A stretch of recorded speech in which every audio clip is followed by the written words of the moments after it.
Falcons, it's Mrs. Walton, and I'm back to read to you our next chapter of Escape from Mr. Lemoncello's Library by Chris Grabenstein. When we left off, Bridget had decided to try and win the game by competing in and winning the extreme challenge, and she did really well, but she didn't get all the answers right, so she had to leave the game, so she is out. Here we go in chapter 25. Akimi grabbed the door handle to the young adult room. It's locked. Here, said Sierra, use my library card. Huh, said Akimi.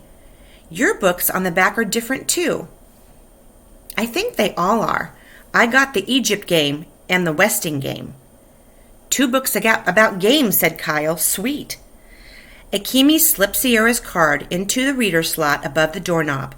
The door clicked. Kyle pushed it open. The walls of the young adult room were painted purple and yellow. There were swirly zebra print rugs on the floor and a lumpy cluster of beanbag chairs. A couple of sofas were designed to look like Scrabble trays with letter square pillows. Akimi nudged Kyle in the ribs. Check it out. In the far corner stood a carnival ticket booth with a mechanical dummy seated inside.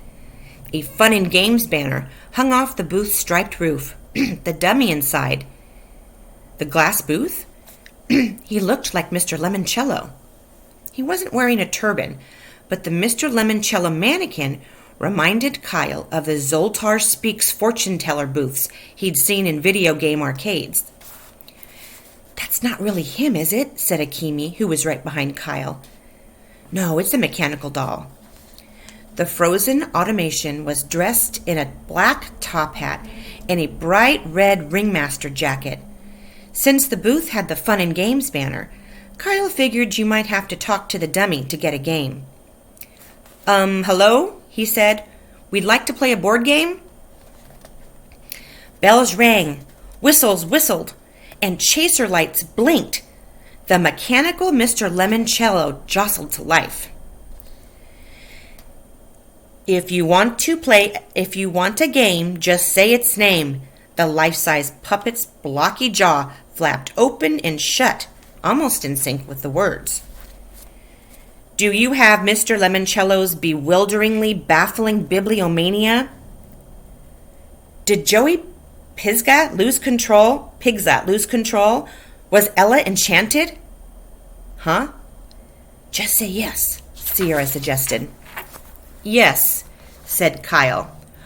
Well, great Gilly Hopkins, said the Lemoncello dummy. Here you go. Kyle heard some mechanical noises and some whirling. Then with a clunk, a wide slot popped open in the front of the booth and the game box slid out. Enjoy, said the dummy. And remember, it's not whether you win or lose, it's how you play the game. So be sure to read the instructions so you'll know how to play the game. Kyle took the box to a table. Okay, he said, raising the lid. Let's set it up and... There was a beep, and the door opened. Where is he? Andrew Peckelman barged into the room, waving his antique magazine, something called Popular Science Monthly. Who are you looking for? Said Kyle. Mr. Lemoncello, I heard him. Is he in here? Kyle pointed to the frozen Lemoncello doll sitting in the Carney booth. It's a dummy. Peckelman whipped his head around from side to side. Is there a camera in here? Right over the door. Peckelman swung around to face it. Kyle, Akimi, and Sierra formed a human shield to hide their bibliomania box. I want to use a second lifeline, Peckelman shouted at the camera. I want to talk to an expert. Very well, said a calm voice Kyle immediately recognized as belonging to Dr. Zinchenko. With whom do you wish to speak? The guy who wrote this stupid magazine article about cracking open bank vaults in the 1930s. I'm afraid we cannot arrange that for you, Andrew. Why not? The guy's a moron. He didn't tell me anything about how to open the front door, which is what my Google search said this magazine would do. We told you the way out isn't the way in. That was just a red herring, a trick to throw us off course. No, Andrew, it was not. What is the title of the article? Newest bank vaults defy the cracksman. Ah, well, that should have been a hint. Apparently, the reporter concluded that thieves could not break open the vault doors. When doing internet research, it is important to... Let me talk to the stupid idiot! Wow. I am sorry. The magazine was published in 1936. That reporter is dead. Well then, I want to talk to Mr. Lemoncello. Excuse me? I want to talk to Mr. Lemoncello. This is highly irregular. And so is this game. You people have it rigged so Miguel Fernandez will win. I know you do. That's why Mr. Lemoncello is afraid to talk to me. Kyle heard the carnival booth dummy clatter back to life. Hello, Andrew. May I help you? This Lemoncello didn't sound pre-recorded. Apparently, the real deal was using the dummy to do his talking. Your library stinks, shouted Peckelman. Oh dear. Have you boys been playing that castle sewer game again? No! But this stupid article should have given me the stupid answer, but the stupid writer didn't write what he should have written. I see. And can you rephrase that in the form of a question? How many can I ask you? Just one, and then we're done. Okay, you're the expert on this stupid new library game, so where's your favorite contestant? Where's Miguel?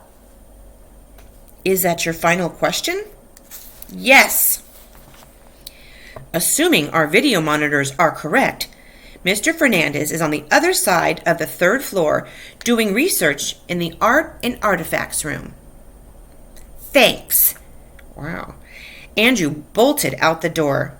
The Lemoncello puppet buckled and drooped into his off mode. Kyle sprang up from the table. Come on, he said to Akimi and Sierra. Akimi sighed. Now where are we going? To make sure Peckelman doesn't do something stupid that gets Miguel kicked out of the game. And why would we do that? Because Miguel's our friend. Akimi glanced at her floor plan. The Art and Artifacts room is on the other side of the circle. Sierra, stay here and guard the game box. Come on, Akimi. Kyle and Akimi looped around the third floor balcony to the other side. Kyle glanced at his watch. It was almost 3 p.m. They really needed to start focusing on the game and not all this other monkey stuff. As they neared the Art and Artifacts room, there was a shout and the door flew open. Andrew Peckelman came running out. Behind him were a woman with the head and tail of a lioness and a pharaoh in a cobra headpiece. The pharaoh stopped. May onions grow in your earwax. May onions grow in your earwax? And a series of holographic hieroglyphics danced across the air. Andrew Peckelman raced to the staircase, grabbed both handrails, and hurried down to the second floor. The Egyptians vanished. Kyle and Akimi entered the Art and Artifacts room and found Miguel seated at a desk with what looked like blueprints. You okay? Asked Kyle. Yeah, man, I'm fine, thanks. Those guys chasing Andrew, where'd they come from? Holograms from the giant Lego Sphinx and Pyramid exhibit. So why'd they turn on Andrew? Asked Akimi. I don't know. 1 minute he's yelling at me, the next the pharaoh and the Siku are yelling at him. Seek who? Kyle asked. Sekhmet, the Egyptian lion goddess and warrior. Haven't you read The Red Pyramid by Rick Riordan? It's on my list, said Kyle. Or it would be. He definitely needed to start a reading list soon so he could catch up with everybody else. I bet the security guards in the control room fired up the Egyptian holograms when they saw Andrew going berserk in here, said Akimi. Good, said Miguel. A library is supposed to be a place for peaceful contemplation. This was when Sierra Russell rushed into the room. "You guys, right after you left, the Mr. Lemoncello dummy spit out a bonus card." Ooh, that's exciting. Okay, Falcons, have a wonderful week. I will be back to read to you next week, chapter 26, I believe. Chapter 26 of Escape from Mr. Lemoncello's Library. Talk to you soon. Happy reading.